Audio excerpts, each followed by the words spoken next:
Drop everything and focus on what you're about to see. This isn't a far-fetched Hollywood plot or a mere tabletop exercise. What you're looking at is a high-stakes analysis backed by 2026 military intelligence data. Picture this. It is March 2026. A high-definition video surfaces released by Hezbollah. It doesn't show the usual primitive Katyusha rockets. Instead, it features rows of sleek Fath-360 launchers positioned within striking distance of the Israeli border. Boasting Mach 4 speeds and pinpoint satellite guidance, these aren't meant for civilian terror. Their target? Nevatim Airbase, the strategic heart of Israel's F-35 Adir fleet. The question is no longer, will they act? But rather, when a saturation swarm of Fath-360s ignites the horizon, how do Washington and Jerusalem scramble to avert a total strategic collapse? Today, we are utilizing game theory and asymmetric warfare modeling to dissect this ultimate worst-case scenario. You will understand why these 5-meter-long projectiles have become the trillion-dollar nightmare for Western air defenses. The geopolitical landscape of the Middle East has just undergone a paradigm shift, and here is why. In Washington, we distinguish between paper power and battlefield reality. On paper, the U.S.-Israeli alliance commands undisputed air superiority and the world's most sophisticated multi-layered missile defense, from the Iron Dome and David Sling to the Arrow 3. However, the March 2026 footage of Hezbollah's Fath-360 arsenal has fundamentally rewritten this equation. Why is the Fath-360 more lethal than the long-range missiles Iran launched in April 2024? The answer lies in geography and war economics. First, the death gap. While a ballistic missile from Tehran takes over 10 minutes to reach Israel, a swarm of Fath-360s launched from the Lebanese or Syrian borders takes less than 2 minutes. At Mach 4 speeds with a 120 kilometers range, Israel's warning window is effectively reduced to 0. Second, the financial war of attrition.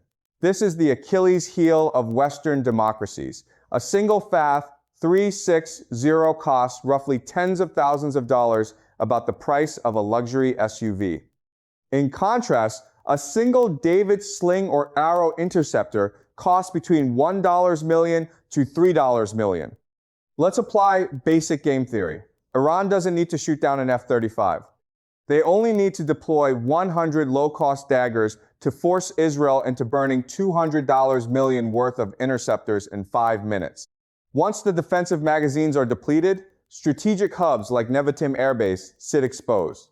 This is no longer a contest of who is stronger, but who can sustain the most lopsided cost-exchange ratio. We are looking at a chessboard where every move could trigger a systemic collapse.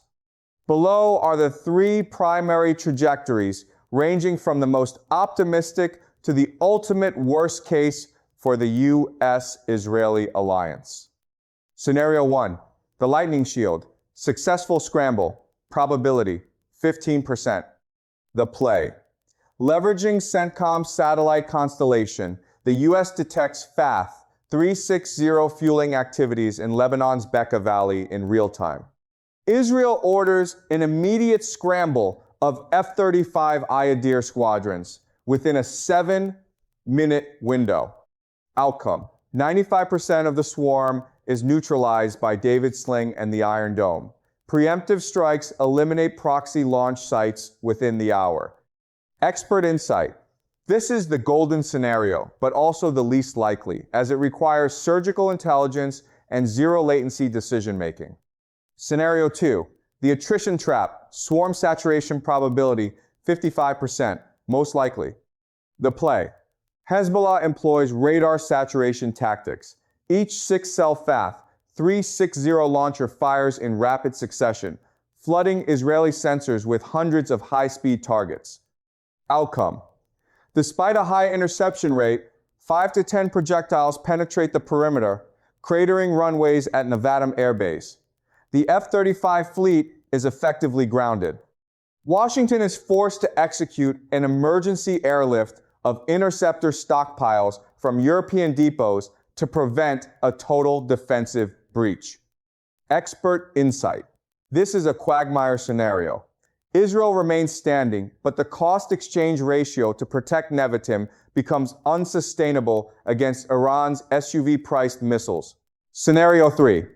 Geopolitical Armageddon, regional escalation. Probability 30%. The play. Significant damage at Nevatim, including the loss of an F-35, triggers a massive Israeli retaliatory strike against Iranian sovereign territory. Tehran responds by activating its Ring of Fire, mining the Strait of Hormuz, and targeting U.S. assets in the Gulf. U.S. Scramble. Washington is forced into a full-scale intervention, deploying dual-carrier strike groups, additional THAAD batteries, and conducting direct kinetic operations against Iranian strategic depth. Expert insight. The regional war that no one wants, but domestic political imperatives in both Jerusalem and Washington make it an unavoidable spiral. To understand why the Fath-360 is a genuine game changer, we must view this conflict through the cold lens of game theory. This is no longer a zero-sum game. It is a negative-sum game, a brutal contest where both sides bleed, and the winner is simply the one who outlasts the other's economic and political will. The dominant strategies. Iran and its proxies. Tehran is executing a textbook cost-imposing strategy by proliferating decentralized Fath-360 launchers to autonomous cells in Hezbollah. Iran has neutralized Israel's decapitation capabilities. You cannot kill a hydra with 1,000 small heads. Their strategy is simple. Saturate the theater with SUV-priced missiles to hemorrhage the treasuries of Washington and Jerusalem. The U.S. and Israel, their force strategy is defense at any cost. Because the strategic value of Nevatim Airbase and the F-35 fleet is existential, the alliance is trapped in a lopsided exchange, spending million-dollar interceptors to swat away $1,000 drones and rockets. The Nash equilibrium. We are currently locked in a precarious equilibrium. Iran sustains low-cost friction while the U.S. continues to subsidize expensive defense. Neither side deviates for fear of total escalation. However, the 2026 deployment of the Fath-360 is pushing this equilibrium toward a breaking point. Escalation risks. When the cost of defense exceeds economic endurance, or when a saturation swarm successfully declaws a strategic asset, Israel will be forced to leap up the escalation ladder. This means moving from defensive containment to direct kinetic strikes on Iranian sovereign soil to end the attrition loop. The only exit? It isn't more interceptors. It is either a technological breakthrough, such as the Iron Beam laser, to reset the cost-exchange ratio to near zero, or a grand geopolitical realignment that demilitarizes the Ring of Fire. You might be asking yourself, what does an airbase in the remote Negev desert have to do with my life in Hanoi or Saigon? The short answer, everything. If the worst-case scenario unfolds and Nevatim Airbase is temporarily neutralized, Israel loses its primary deep strike deterrent. This power vacuum grants Tehran unprecedented confidence. In this reality, Iran's ultimate trump card isn't its missile arsenal, it is the Strait of Hormuz. Mark this figure. 40% of the world's seaborne oil trade flows through this narrow maritime choke point. Even a credible threat to close Hormuz won't just raise oil prices, it will ignite a global energy shock. The great power play. Russia. Moscow stands as the primary beneficiary. A Middle East conflagration diverts U.S. military resources and political bandwidth away from Ukraine, while surging oil prices replenish the Kremlin's war chest. China. Beijing is caught in a strategic paradox. While they relish seeing Washington overstretched, China's manufacturing engine is hyper-vulnerable to energy price spikes. The direct impact on you. When the Fath-360 swarm overstretches Israeli defenses, global maritime insurance premiums will skyrocket. The result? Within days, you will feel the shockwaves at the gas pump in Vietnam. From the cost of your morning meal to the logistics of everyday goods, everything follows the trajectory of those Iranian missiles. You aren't just watching a military briefing, you are witnessing a forecast of your own cost of living. We have navigated the darkest corners of the 2026 Middle Eastern geopolitical chessboard. Let us recap the strategic landscape. Scenario 1, the lightning shield, 15%. Deterrence holds, the shield remains unbroken. Scenario 2, the attrition storm, 55%. The most likely outcome, a grueling, lopsided economic war of nerves. Scenario 3, total escalation, 30%. Regional conflagration and a global energy collapse. As established, this is a negative-sum game.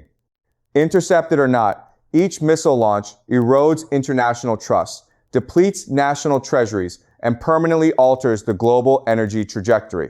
Is there an exit? Diplomatic de-escalation remains the only viable path. Yet, in the realpolitik of 2026, where might is often perceived as right, a grand bargain feels like a distant luxury. Nevertheless, diplomacy is the narrow corridor we must walk to avoid scenario 3.